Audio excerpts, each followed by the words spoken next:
Welcome to the ArmaniTalks YouTube channel. I'm your host, ArmaniTalks. In this channel, I'm covering communication skills for you to level up your way with words and become much more articulate. In today's episode, we're going to be answering the question, is being stubborn bad? Normally, whenever you're thinking about being stubborn, the first thing that's going to come into your mind is, this is a very negative quality for someone to have. It's better if they're flexible, because if they're flexible, that means they're more agreeable. I believe that this is a good definition, but a bad definition at the same time. We have to actually understand what kind of stubborn are we talking about.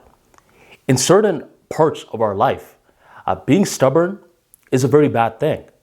An example is, let's say you have a very strong opinion in regards to something. Someone else gives you new information, proving your opinion to be very suboptimal at best.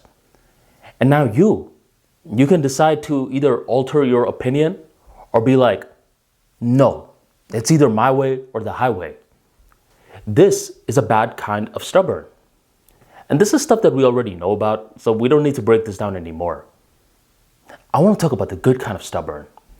And the good kind of stubborn is something that a lot of trailblazers, visionaries, and leaders must have.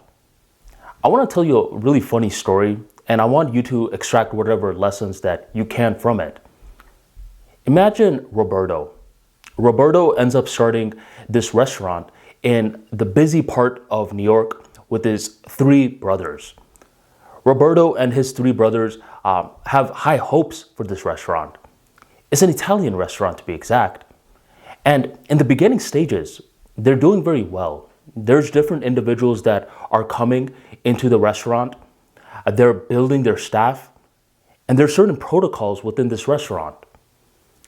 But as more time goes on by, what begins to happen is that something weird begins to happen.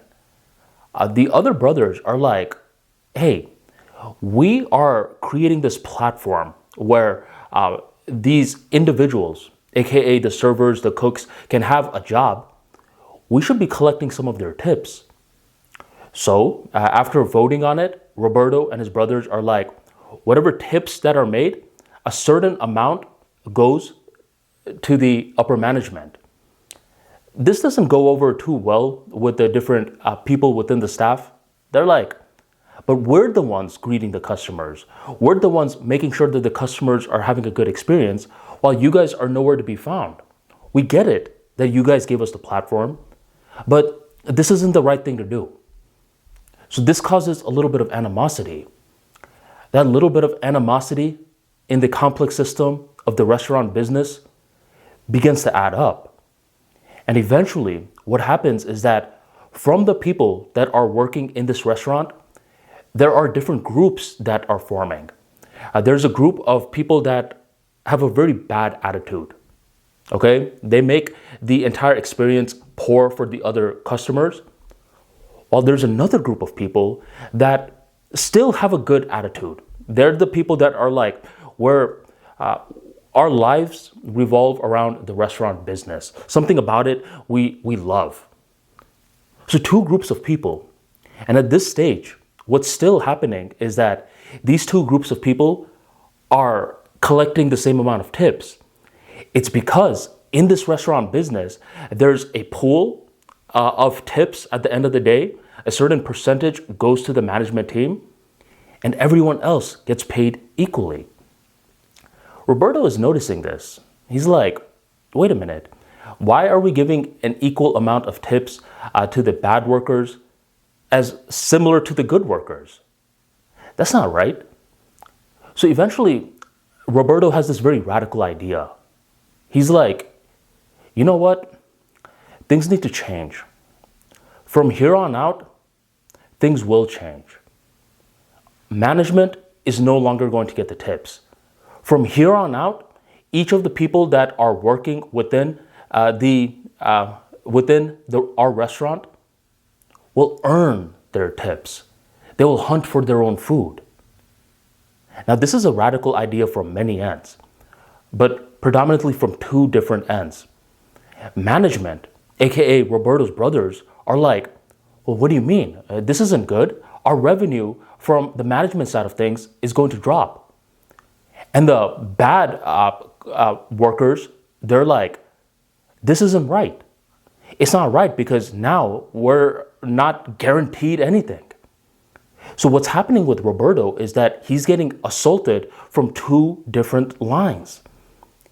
But something in Roberto's gut is telling him, no, this is the right thing to do, and we're going to stick with it. 1 week goes on by, and the decision is not looking good. The bad workers are really getting agitated now. They're talking crap about Roberto, while Roberto's brothers are also talking crap about them because they're not getting that extra revenue stream of the tips. Another week goes on by. More assault is coming Roberto's way. Another week goes on by, and more assault is going at Roberto's way. But one day, something happens. There's this lady that comes up to Roberto as they're about to close. And this lady is like, hey, sir, I just wanted you to know that from all the other restaurants around the area, I keep coming back to yours. The reason why is because there's Lucy, one of the people that work in the staff, and she's so freaking polite. And as of late, she's been even more polite. I just wanted you to know that. Then the lady leaves. The next week, Roberto gets assaulted more with negative opinions. But here's where things start to switch. At this stage, it's been 4 to 6 weeks of Roberto doubting himself, not knowing if he made the right decision. But one day, something begins to happen. Roberto pulls up his listing on Yelp, and he notices that there's a flurry of reviews that are coming in, reviews that are saying how great this restaurant is. As soon as he sees that, we never got this flurry of reviews before. Let's keep this thing going. So he keeps it going. And what begins to happen is now the bad workers are seeing the good workers collecting so much tips. There's an incentive for the bad workers to improve now. You're saying you made $150 worth of tips in a 4-hour shift? The bad workers are now working on their attitude as well. More time is going on by, and the flurry of reviews starts to add up. It took time, but eventually Roberto realized that he made the right decision. He introduced incentives that would make his staff improve their attitude.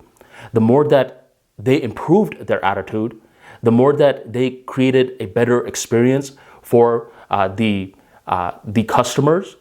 And the more the customers had a great experience, the more that they did word of mouth marketing to different individuals, which brought in new customers, which helped out the management, aka Roberto's brothers.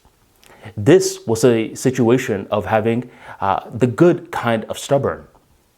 See, the thing with good stubborn is that it's often presented in a very uncertain time, where, as you can tell, Roberto was getting assaulted from the left and the right, but he kept going.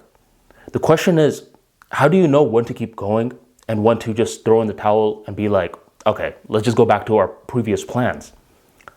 There is no certainty. Otherwise, there would be nothing to be stubborn about.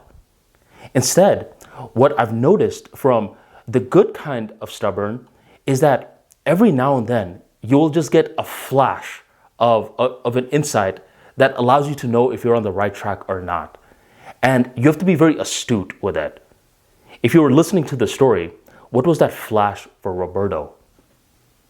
It was that lady who came out of the blue moon that night and was like, hey, your staff has great service. That just made Roberto be like, okay. And he noticed that. If you don't notice that, then the chances of you succumbing to the pressure is much higher. But if you do notice that, which you got to search for, it's actually like a needle in the haystack, then it's like, nah, I know what I'm doing, and we're going to keep doing it. And once you keep doing it, only time will tell if this was the good kind of stubborn or if this was the bad kind of stubborn. So the ultimate message that I wanted to relay in today's video is that being stubborn is not always bad. It is a quality that a lot of trailblazers, leaders, and pioneers must have. But to build that type of stubborn requires an astute eye and clarity in where you're trying to go. So if you enjoyed today's episode, go on and drop that like for me right on below, and be sure to stay subscribed to the ArmaniTalks YouTube channel. Every week, I'm dropping a lot of videos on public speaking, social skills, emotional resilience, and much more. Hit that subscribe, and I will catch you on the next episode.